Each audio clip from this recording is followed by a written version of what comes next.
Hello, hello! Bon lundi tout le monde! J'espère que vous allez bien. Alors, une petite vidéo aujourd'hui sur un sujet qui nous touche souvent quand on veut réaliser ses rêves, quand on a un projet ou quand on veut essayer quelque chose de nouveau dans notre vie. Que ce soit une nouvelle passion, un nouveau métier, quelque chose qu'on se dit « Ah, j'aimerais ça essayer ça » ou quelque chose que j'aimerais réaliser, un rêve. Vous avez sûrement déjà vécu ça, là. On a tendance à vouloir... J'entends que les gens arrivent un peu. Bonjour, bonjour. Coucou, coucou. Prenez le temps de vous installer. Je ne sais pas si vous êtes en vacances encore, si vous êtes en train de profiter du soleil. Faites-moi un petit coucou, écrivez-moi hashtag lundi ou hashtag le jour que vous allez écouter ce live-là. Juste pour me donner une idée si le lundi c'est un bon moment. Un petit coucou en même temps, savoir que vous êtes là. Donc, le sujet du jour, c'est quoi l'erreur qu'on fait tous. Moi, la première. Quand on va sur la voie de la réalisation de ses rêves ou d'un projet en tant que tel, de se lancer en affaires, écrire un livre, acheter une maison, apprendre quelque chose de nouveau, bref, on fait tous cette même erreur-là. Est-ce que vous savez c'est quoi? Guessez quelque chose, dites-moi si vous avez... Je vais juste mettre mon petit micro de l'autre bord parce que sinon ça fait ting-ting-ting. Est-ce que vous avez une idée un peu de c'est quoi cette fameuse erreur-là qu'on fait tous? Est-ce que vous avez une idée? Allô, allô, des gens qui arrivent. Coucou! Il y en a plusieurs erreurs qu'on fait. C'est correct, hein? C'est avec ces erreurs-là qu'on peut grandir et avancer. Mais l'erreur que je vais vous parler aujourd'hui, c'est celle souvent qui nous empêche de continuer. C'est l'erreur qui fait souvent qu'on va abandonner. Cette erreur-là, c'est le fait de vouloir réussir tout du premier coup. Je suis certaine que ça vous est déjà arrivé. On a tendance à avoir une idée, un projet, un rêve, puis on s'imagine que ça va être le succès absolu du premier coup. On aimerait donc que ça soit le succès parfait, une belle ligne droite, là, du point A au point B, sans aucun embûche, puis que ça soit exactement comme notre plan, notre tableau de rêve, notre vision, notre whatever. Et on a des attentes qui sont hyper élevées souvent. Et on comment dire... je vais parler pour moi, je pense que je suis pas la seule, là. Si vous êtes une grande rêveuse et que vous suivez Motivop, je pense que vous êtes un petit peu comme moi. Mais souvent, on a tendance à donner des objectifs qui sont beaucoup trop grands, qui sont pas smart, c'est-à-dire qu'ils sont pas facilement atteignables ou qu'il n'y a pas de plan d'objectif. C'est comme, OK, je vais faire 1 million, wow, go! Puis, OK, je vais vendre 10 000 livres. Tu sais, c'est comme tout de suite, là, le gros succès. Puis c'est correct, là, rien de mal là-dedans, c'est quelque chose qui peut être stimulant, motivant. Par contre, on oublie que dans n'importe quoi, la plupart du temps, il y a un processus de départ qui s'appelle l'échec. Ou plutôt, il y en a qui vont dire qu'il n'y a pas d'échec, je suis d'accord, c'est l'apprentissage, mais ça passe souvent par des échecs. Donc, ce qui fait qu'on a des grands rêves, des grandes visions, des grands objectifs, c'est extraordinaire, c'est parfait. Mais on ne prend pas le temps de s'arrêter pour pouvoir comprendre le processus, de se dire, ça se peut que ça prenne un peu plus de temps. Ça se peut que je dois changer ma trajectoire pendant le processus. Ça se peut que j'aie à faire 10 pas en arrière pour en faire un. Ça se peut que ça n'allait pas aussi vite que je pense. Ça se peut qu'il y ait des choses à apprendre dans ce processus-là aussi. Ça se peut que ça ne marche pas du tout aussi. Ça se peut que je recommence au complet, je recommence à zéro. Il y a plein de... Ça se peut comme ça. Puis peu importe, c'est pas vraiment ce qui est important, mais c'est d'avoir la vigilance, l'ouverture d'esprit de se dire « faut que je fasse confiance au processus ». Est-ce qu'il y a des gens qui ont du succès du premier coup? Peut-être. Ça existe. Comme dans tout, il y a toujours des exceptions un peu à la règle. Mais ça fait plus ou moins 7-8 ans que je suis en affaires et croyez-moi, autant par mon expérience personnelle que plusieurs personnes qui m'ont entourée dans ce domaine-là, il y a souvent énormément d'échecs derrière le succès que vous voyez sur les réseaux sociaux. Et ça, c'est ça qui est difficile, je pense, pour plusieurs, c'est qu'on voit tellement le succès des gens qui est mis de l'avant. On voit comment ils sont wow, comment ils ont des résultats, comment ils font des chiffres d'affaires extraordinaires, comment ils ont vendu d'agenda, comme par exemple, j'ai parlé de ça cette semaine. Le fait qu'on soit maintenant rendu en Europe, qu'on est top 1, dans les top 1 chez Archambault, Renaud-Bré, c'est bien beau tout ça, là. Mais les gens savent pas souvent toutes les erreurs, les nuits blanches, les soirs à broyer sa vie, les doutes, les crises de panique, toutes les fois où ce que j'ai regardé sur Emploi Québec pour me trouver une job parce que ça marchait pas mon affaire, le nombre de fois que j'ai payé, que j'ai perdu de l'argent, que j'ai travaillé comme une débile sans résultat, si vous savez. Et là, je parle pas moi, mais il y en a beaucoup. La plupart et c'est ça que je veux vraiment partager aujourd'hui, c'est que c'est important de comprendre que vous n'êtes pas seul à vivre des échecs. Vous n'êtes pas seul à ce que ça marche pas comme vous voulez. Mais c'est pas ça qu'on voit hein, sur les réseaux sociaux, tout le temps l'étape 1, 2, 3 pour avoir du succès, 5 étapes pour whatever, pour une vie meilleure, puis c'est pas grave, je veux dire, je fais ça aussi, là. Il y a rien de mal là-dedans. Par contre, il faut que, en tant que personne, vous devez garder cette vigilance-là de dire, ce sont des étapes, oui, mais chacun a un style de vie, un rythme de vie, un rythme personnel, a un bagage différent. Alors, c'est impossible d'avoir une méthode one size fit all. Ça peut très bien fonctionner pour un et pas du tout fonctionner pour l'autre, et ça fait pas de vous une mauvaise personne. Gardez en tête que je vais donner cette citation-là. Ben, je sais pas si c'est une citation là, en particulier, mais c'est une phrase qui me revient beaucoup en tête parce que je m'inspire beaucoup de la nature. De plus en plus, vous m'avez vu là, sur Instagram d'ailleurs, pour celles qui ne suivent pas, là, c'est Motivop barre en bas. Je partage souvent mon background, mon jardin, puis mes nouvelles passions par rapport à ça. Et de plus en plus, je commence à faire du développement personnel inspiré par la nature. Parce que la nature, en fait, c'est qui l'on est. On fait partie de la nature, mais il y a un jour, à quelque part dans l'humanité, où est-ce qu'on s'est déconnecté de la nature, il y a eu une séparation, et on a un peu perdu le sens, je trouve, dans nos vies. On se transformait en machine, métro, boulot, dodo, puis on a perdu vraiment la réelle connexion avec ce que c'est la vie. Et donc, je m'inspire beaucoup de la nature. Et la nature m'inspire, m'enseigne, me fait du bien, m'apaise et m'inspire énormément pour créer mes produits.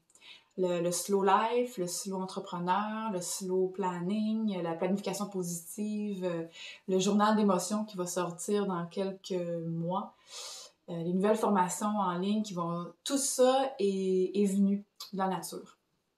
Bref, je me gare. Si je m'en ai avec ça. Ah oui! Donc, la fameuse phrase que je veux partager, c'est « On ne tire pas sur une fleur pour qu'elle pousse plus vite ». Ah oui, c'est un proverbe africain. C'est pas tout à fait les mêmes mots, là. Mais on ne tire pas sur une fleur pour qu'elle pousse plus vite. Et nous, ce qu'on voudrait, là, c'est quand on plante un projet dans notre jardin ou quand on plante une idée ou un concept, whatever, on voudrait avoir la récolte le lendemain matin. On prend pas le temps d'arroser, on prend pas le temps d'y parler, on prend pas le temps de s'assurer qu'on a planté au bon endroit, on prend pas le temps de laisser la vie faire son cours. On veut planter une graine, puis le lendemain matin, on veut les résultats tout de suite. Puis je dis je suis la première, comme ça. Et je l'ai appris pas à la dure, mais j'ai payé cher pour apprendre tout ça. Puis aujourd'hui, ben, je me dis que cet apprentissage-là peut servir. Maintenant, je suis rendue à redonner, je vous dirais, cet apprentissage-là que j'ai eu. Et je le fais à travers mes produits. Et donc, c'est un processus normal d'échouer, de se relever, d'apprendre. Puis là, quand je dis échouer, prenez-le pas au premier niveau, c'est vraiment, dans le sens que ça fonctionne pas du premier coup, là, on pourrait trouver un autre terme, mais on va prendre celui-ci pour cette fois-ci. Quand on pense à une graine, la graine, elle a besoin justement de temps, d'amour, de soleil, d'énergie. Elle a besoin de s'enraciner. La graine va s'enraciner vers le bas avant de monter. La graine va s'assurer d'être bien enracinée, d'être bien prise dans la terre pour être forte et solide. Elle fait pas vous tout de suite dans les airs, hein? Ça, c'est à la fin. Hein, le succès, le flashy, le wow, les pétales, le fruit, ça, c'est la récolte à la fin. C'est le fruit de son travail. Mais avant, elle descend. Elle prend le temps de s'installer. Et ça prend du temps parce qu'elle est dans la noirceur, elle sait pas trop ce qu'elle s'en va, elle comprend pas trop, il y a des vers de terre, il y a d'autres affaires qui se passent, ça bouge. Elle est pas trop sûre de qui elle est encore. Puis à un moment donné, ben, poup, il y a un germe qui pousse. Puis là, ben, tranquillement, ça grandit. Fait que ça, on met ça un peu dans notre quotidien, puis qu'on s'inspire un peu de la nature. Comment est-ce qu'on peut naturellement revenir à ce rythme de la vie naturelle? À son rythme, il y en a qui sont plus rapidos, il y en a qui sont plus énergétiques, plus dynamiques, d'autres un petit peu plus ralentis, qui aiment mieux prendre leur temps. Il n'y a pas de bon ou de mauvais rythme. Il y a ton rythme à toi, puis c'est le meilleur. Mais il faut le respecter. On est tellement habitué à être go, go, go, go, go, productivité, productivité. Faut que tu fasses tant par mois pour avoir du succès. Si t'es pas millionnaire, ta vie c'est de la merde. J'ai un peu de misère avec ce discours-là, mais ça m'appartient. C'est ma perception. Peut-être une parenthèse, là. Je trouve qu'on met encore beaucoup trop d'emphase sur combien je gagne pour identifier si ta vie a une valeur ou pas. Il y a eu un peu une polémique là, par rapport à la jeune femme de 33 ans qui s'est acheté une grosse maison à 5 millions, je sais pas trop, que je trouve extraordinaire. Il y a deux perceptions. Je fais une petite parenthèse parce que ça a un petit peu encore, ça a du sens aussi. Là. Je trouve ça extraordinaire qu'une jeune femme ait atteint ce résultat-là, parce qu'on s'entend, là, ça court pas les rues. C'est pas quelque chose qu'on met nécessairement non plus de l'avant. C'est encore très tabou, l'argent, tout ça, au Québec. Ce qui me dérange un peu, puis ça c'est ma perception, mais ce qui me dérange un peu, c'est qu'on mette encore l'emphase sur le fait que parce que tu as atteint un certain niveau d'abondance, de richesse ou de matériel, ta vie est plus extraordinaire que quelqu'un qui a une petite maison, un petit salaire. Je sais pas si vous voyez un petit peu, là, c'est pas très éloquent ce que je vous partage, là, mais j'ai discuté un petit peu avec ça. Parce que je me dis, c'est pas tout le monde qui est fait pour faire des millions. Parce que la richesse, en fait, ça se calcule pas en bout de papier. La richesse, ça se calcule en comment je me sens quand je me lève le matin. Comment je me sens quand je me couche le soir. Est-ce que c'est préférable de vivre dans l'abondance puis d'être heureux, tout ça, dans la santé? Bien sûr. Je suis pas en train de dire le but, c'est d'être pauvre, là. Mais j'ai tellement couru après ce million-là dans ma vie. Moi aussi, je me dis, à 30 ans, je vais être millionnaire. Ah. J'ai tellement couru après ça que je me suis perdue au travers. Puis, don't make me wrong. Je vais juste vous amener la perspective de plus au niveau de l'ego. Est-ce qu'une personne, par exemple, qui a généré plusieurs millions de dollars, qui a acheté la maison la plus chère et qui a une entreprise florissante, est plus extraordinaire ou a plus de valeur qu'une personne qui vit dans une petite maison avec un petit salaire, qui n'a pas de voiture, qui est à pied. Vous voyez ce que je veux dire? C'est qu'on ne peut pas identifier une personne par rapport à comment elle gagne ou comment elle a possédé ou de matériel. En fait, on peut, mais je trouve ça un peu triste qu'on soit encore dans cette espèce de pattern-là. Mais bon, autre sujet. Mais ça reste encore une fois, si on prend l'exemple de cette jeune femme-là extrêmement inspirante, que je connais pas particulièrement, mais je suis allée voir un peu son histoire. Je trouve ça fascinant ce qu'elle a pu créer. On sait pas tous les concessions qu'elle a dû faire, tous les sacrifices qu'elle a dû faire, tout le travail qu'elle a dû mettre. Donc on voit le résultat, on voit le big picture, puis on voudrait donc tout avoir ça, mais on oublie tout ce que ça prend derrière. Donc ça revient un petit peu à ce que je veux vous partager. Que vous vouliez être millionnaire, il n'y a rien de mal à ça. Que vous vouliez être PDG d'une entreprise, que vous vouliez être une bonne maman à la maison, que vous vouliez être la meilleure infirmière du monde, que vous vouliez être de trouver l'homme de votre vie, que vous vouliez être voyager, peu importe ce que vous avez envie de faire. Vous voulez avoir une petite vie simple, peu importe. L'important, c'est de savoir qu'est-ce qui nous fait du bien à nous, qu'est-ce qui est bon pour nous, c'est quoi le succès pour nous, selon nos propres valeurs, selon notre rythme personnel, notre rythme naturel. Et de ne pas oublier qu'il n'y a rien qui arrive du premier coup comme ça. Je donne un dernier exemple avant de vous quitter. Si vous avez des questions, n'hésitez pas. Hein? Salut Nadia, ça fait plaisir. Elle me dit merci pour ton partage. Dernièrement, j'ai commencé à faire beaucoup de... J'ai vraiment choisi une vie simple, dernièrement. Puis je suis pas en train de dire que c'est mieux d'une vie simple qu'une vie... Pas du tout, là. C'est mon choix à moi. Parce que j'ai couru longtemps après ce million-là, après l'abondance financière et tout ça. Et ça, moi, ça m'a rendu malade. Peut-être que d'autres, non, tant mieux. Mais dans mon cas, je me suis rendu compte que c'était pas ça qui allait faire en sorte que je vais avoir l'impression d'avoir une vie meilleure. Je sais pas si vous voyez ce que je veux dire, peut-être que c'est pas tout à fait clair, là, mais bref. J'ai choisi une vie simple, de plus en plus, et j'ai choisi le désencombrement personnel et matériel. C'est-à-dire que je me débarrasse le plus possible de matériel et d'étiquettes, de croyances, de vieilles mémoires. Je fais beaucoup de travail spirituel et personnel. Et j'ai commencé donc à jouer plus dans la terre, dans la nature, à me reconnecter avec tout ça pour justement apprendre d'où je viens, qui je suis. Puis là, on a commencé à faire pousser des trucs qui sont vivaces. Donc, comme je disais, si vous voulez voir sur Instagram, j'ai fait ma petite vidéo ce matin pour vous montrer mon champ de sauge, parce que je vais faire mes bâtons de sauge, pour faire brûler ça. On aime beaucoup la tisane, fait qu'on se fait un petit champ de camomille, fait qu'en tout cas, je tripe bien. Fait qu'on a essayé plein d'affaires, les affaires qui ont été vraiment à chier, ça n'a pas poussé pantoute, les affaires qui ont super bien poussé. Et la première fois que j'ai voulu faire une récolte, j'avais même partagé sur la page de Motivop, j'avais une méga récolte, là, de la menthe, de la mélisse, l'origan, c'était extraordinaire, c'est l'abondance extraordinaire. Je me suis dit, je vais tout faire assécher ça, puis je vais avoir mes épices puis mes herbes pour l'hiver, tu sais. Écoute, l'échec total. C'est parce que j'avais acheté un séchoir que j'ai mis dehors en pensant qu'avec le soleil, ça allait sécher, tu sais. J'ai mis ça, puis je les ai un peu oubliés. Ils sont toutes devenues brunes. Ça sentait le moisi. C'était dégueulasse.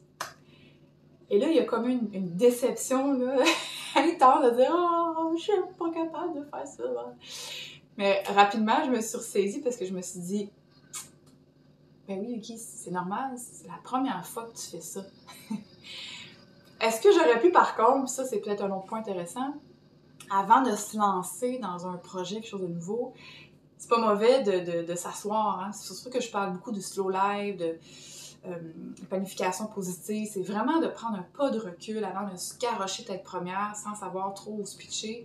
Puis de dire, ah, OK, qu'est-ce qui serait le mieux de faire? OK, c'est des choses, des trucs, des outils, des gens qui l'ont fait avant moi, qui pourraient me donner un coup de main ou me dire, ah, comme ce que je suis en train de vous faire en ce moment, là, erreur à éviter. Là. Ça peut aider. Hein? Ça peut éviter parfois les erreurs. Mais bref, de se dire, c'est normal que du premier coup, ça soit pas parfait. Et là, ce matin, en voyant les résultats de merde que j'ai eus, je me suis dit, bon, OK, on va recommencer, mais en plus petite étape. Je vais aller voir, OK, chacune des fines herbes, comment je vais les faire sécher. Et là, je me suis bien équipée. Et là, les résultats sont extraordinaires. J'ai ma camomille qui est sèche, j'ai des feuilles de framboisier qui sont toutes secs, que je vais pouvoir faire des tisanes que je vais offrir en cadeau. Maintenant, mes cadeaux, ça va être souvent des produits que je fais à la main. Ça, je tripe. Fait que, voilà, petite histoire personnelle pour vous dire que justement, à chaque instant, on apprend. Et à chaque moment où est-ce qu'on a l'impression qu'on n'est pas à la hauteur, qu'on ne vaut pas la peine, qu'on n'est pas bonne, parce que là, on se compare, on se dit, ah, elle est meilleure, lui est mieux, lui a plus de ci, elle a moins de ça, puis on est toujours en train de se comparer, puis c'est naturel, hein, l'être humain fait ça de façon naturelle. Mais on est capable d'avoir plus de vigilance en s'observant, en observant ses comportements, en se disant, oh, peut-être que je serais mieux de prendre un petit peu de recul, voir qu'est-ce que je peux améliorer, et de toujours garder en tête que c'est un processus. Des hauts et des bas, des fois ça va bien du premier coup parce que c'est plus naturel pour nous. Des fois ça va moins bien, mais c'est pas une raison pour abandonner. C'est une raison pour apprendre. C'est une opportunité pour apprendre et pour grandir. Alors voilà, ma petite vidéo du lundi. Est-ce que vous avez des questions, commentaires, partages que je peux peut-être partager si vous avez vécu quelque chose dans ce style-là? Salut Claudie! Allô mon amie! Est-ce que vous avez des questions? Je sais que c'est des sujets qui sont un peu nouveaux sur la page Motiva, comme vous avez pu voir. J'ai changé un petit peu mon approche. J'ai évolué, j'ai changé. Ben, pas évolué, j'ai grandi. Je suis revenue de plus en plus à qui je suis, en fait. J'ai laissé tomber les masques de plus en plus. Ce qui n'est pas facile, parce qu'on se met un peu à nu. Mais en même temps, c'est extraordinaire parce qu'on devient de plus en plus qui on a toujours été. Et c'est ce que je veux vous partager, de plus en plus. Alors, il n'y a pas de questions, donc je vous laisse là-dessus. Puis, on se revoit dans une nouvelle vidéo. Moi, je vous embrasse. Bye bye.